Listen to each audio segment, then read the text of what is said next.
protest started sometime yesterday with 2 or 3 on roofs. It escalated to involve more than 100 people at the height of things during the course of the night last night. There are only 160 people being detained.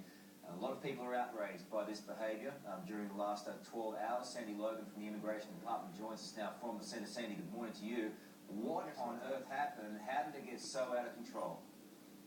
Well, Carl, unfortunately, a group of up to 100 detainees overnight were involved in rioting, lighting fires throughout the compound, the Fowler compound, and at this stage, as daylight breaks, we're in a better position to assess. We know for certain 9 structures have been destroyed: kitchen, medical center, dining room, a whole raft of support amenities that we have in place. How did it, going back to the original question, how did it get so out of control? Why wasn't it stopped early on when there were 2 or 3 involved in the protest? Well, Carl, look, that's a matter that will obviously be at the heart of a report into an investigation into exactly what happened. Let's not forget the detention services provider, Serco, are not armed. They are here to care and to secure the facility and to make sure the detainees are kept in place, which they did do throughout the night. There are no escapes overnight. But unfortunately, when the detainees who were protesting started hurling roof tiles at them, pieces of broken furniture, they had to retreat for their own safety. That was something that was called for them to do. They've done that. New South Wales Police were here promptly to assist, and they are in the process now of regaining order for us. So the most popular comment this morning that we are receiving, Ian, and keep those emails coming today at com.au, is what is going to happen to these people? People are very disturbed by these images at home, and they're saying, what are we going to do about these people? They have come here, they're seeking asylum in this country, and yet they're behaving in contradiction to the law. They're not observing the laws of this country. They are that desperate. There is anarchy inside Villawood. So what are you going to do to these people now? Well, Carl, it's likely there'll be a thorough police investigation into what's occurred, just as has occurred on Christmas Island, unfortunately, a month ago. A police investigation continues there into the perpetrators, the culprits involved.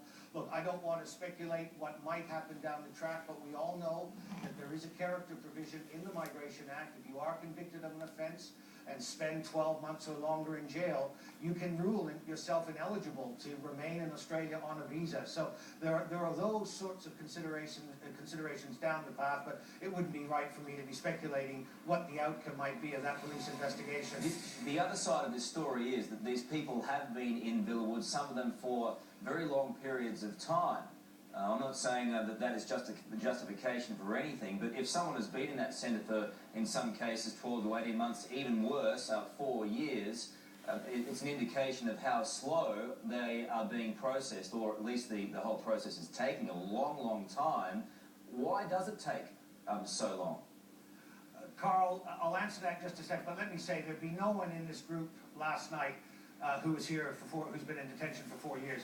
That's not to say there is not a handful of people in our network who have not been in that long, and in rare cases they have. Look, the claim for protection, to be recognized as a refugee, is a very serious decision that has to be made. And identity, health, and security checks must be made, and they must all be passed. They take time, and in some instances where we don't have identity, where we don't have sufficient knowledge about the claim that's being made, or the identity of the refugee making the claim, that can take us or other agencies that are involved in this process quite a bit of time, and unfortunately that's the reality. As it stands this morning, at 5 minutes past 7, do you have control over the situation at Villawood? Because we know that there are, it's our understanding anyway, there are at least 3 people on a rooftop this morning. Do you have control over the situation? Carl, it's a fluid situation.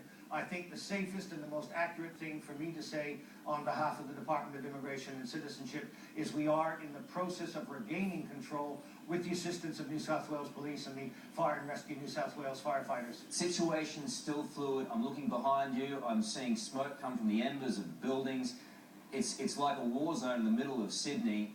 It is an awful situation and embarrassing. Well, it's an appalling situation, I grant you that. This sort of behavior, I think all your viewers would acknowledge, is not the sort of behavior that we would expect. Look, we're in there with the Fire and Rescue New South Wales members extinguishing the fires that were lit overnight. Some of them are flaring back up again, so they've got to be extinguished. New South Wales Police is on the scene. We are in the process of regaining control. All right. Sandy, thanks for the update. A lot of work ahead for you today. Thank you, Appreciate Carl. it. Today at 9.com.au. Lisa. Thanks, Carl. The air safety